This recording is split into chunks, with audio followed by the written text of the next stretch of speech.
అందరికీ నమస్కారం. Welcome to Sreeraj food. నేను మీ సిరి.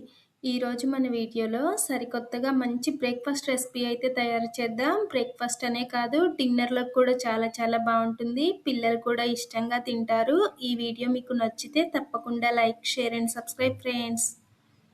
దీనికోసం ముందుగా గ్యాస్ మీద గిన్నె పెట్టుకొని 2 కప్పుల నీళ్లు పోసి నీళ్ళని కొంచెం తెరలే వరకు మరిగించుకోవాలి. నీళ్లు మరిగేసరికి అయితే మనం పిండి కలుపుకోవడానికి వీలుగా ఉండే గిన్నెలో 1 కప్పు గోధుమ పిండి, అలానే అరకప్పు శనగపిండి, రుచికి సరిపడా ఉప్పు వేసుకొని ఒక్కసారి మంచిగా కలుపుకోవాలి. శనగపిండి తినము అనుకునే వాళ్ళైతే ఉప్మా రవ్వ అయినా అరకప్పు వేసుకోవచ్చు. మనం ఈ పిండి కలుపుకునేటప్పుడు నీళ్లు గ్యాస్ సిమ్‌లో పెట్టుకొని ఉంచుకున్నామంటే వేడిగానే ఉంటాయన్నమాట. వేడి వేడి నీళ్లు పోసి పిండిని కలపడం వలన చక్కగా గుల్లగుల్లగా బబుల్స్‌లా వస్తుంది.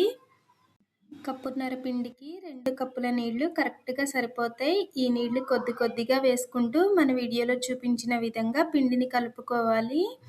ఇందులో మనం వంట సోడా కానీ, ఈనో కానీ, బేకింగ్ పౌడర్ కానీ ఏమీ వాడట్లేదు. వేడి నీళ్లతో కలిపి చేసినా కానీ పిండనేది చక్కగా పొంగుతుంది.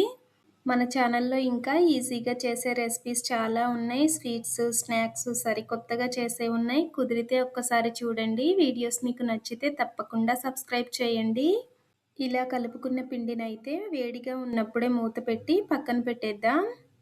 ఇలా చాపరుంటే చాపర్ తీసుకొని ఒక 2, 3 పచ్చిమిర్చి, అలానే 2 ఉల్లిగడ్డ, ఒక క్యాప్సికం వేసి సన్నగా తురుముకోవాలి. లేదు అంటే సన్నగా కట్ చేసుకున్నా సరిపోతుంది.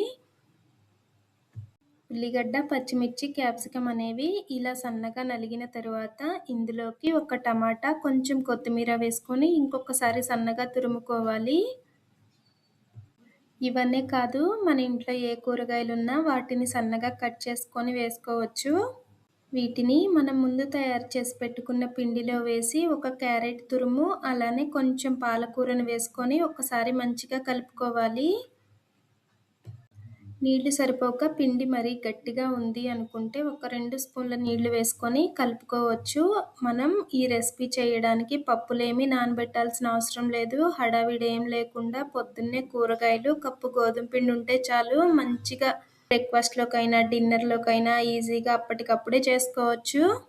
ఇలా కలుపుకున్న పిండిలో ఉప్పు సరిపోయిందా లేదా ఒకసారి చెక్ చేసుకొని పిండనేది ఇలా కొంచెం గట్టిగా అనిపిస్తే 2, 3 స్పూన్ల నీళ్లు పోసుకొని మంచిగా కలిపేద్దాం.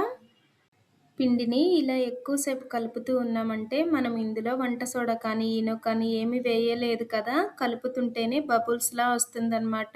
వేడి నీళ్లతో కలిపితే చాలు. ఇవి ఏమీ వేయాల్సిన అవసరం లేదు. అచ్చంగా గోధుమ పిండితో చేసామంటే అంత పొంగదు కానీ, ఉప్మా రవ్వ కానీ, శనగపిండి కానీ వేసామంటే పిండనేది వేడి నీళ్లు తగిలి వెంటనే పొంగుతుందన్నమాట. ఇలా కలుపుకున్న పిండినైతే పక్కన పెట్టేసి గ్యాస్ మీద ప్యాన్ పెట్టుకొని 1 స్పూన్ నూనె వేసుకొని ఒక గరిటె పిండి వేసి చిట్టి దోసలా వేసి మూత పెట్టుకోవాలి. మూత పెట్టామంటే పిండి, కూరగాయలు చక్కగా ఉడికిపోతాయన్నమాట. ఇలా దోసెల్లానే కాదు, పోపు బండి పెట్టుకొని బన్ దోసెల్లా అయినా వేసివ్వచ్చు. పిల్లలైతే భలే ఇష్టంగా తింటారు. టేస్ట్ కూడా చాలా అంటే చాలా బావుంది. బ్రేక్‌ఫాస్ట్‌లోకైనా, నైట్ డిన్నర్‌లోకైనా పప్పులేమీ నానబెట్టకుండా అప్పటికప్పుడే ఈజీగా తక్కువ టైంలో తయారు చేసుకోవచ్చు. ఈ వీడియో మీకు ఎలా అనిపించిందో కామెంట్ చేయండి. ఈ వీడియో మీకు నచ్చితే తప్పకుండా లైక్ చేయండి, షేర్ చేయండి, సబ్స్క్రైబ్ చేయండి. రేపు ఇంకో మంచి సరికొత్త రెసిపీతో మళ్ళీ కలుసుకుందాం. By bye friends.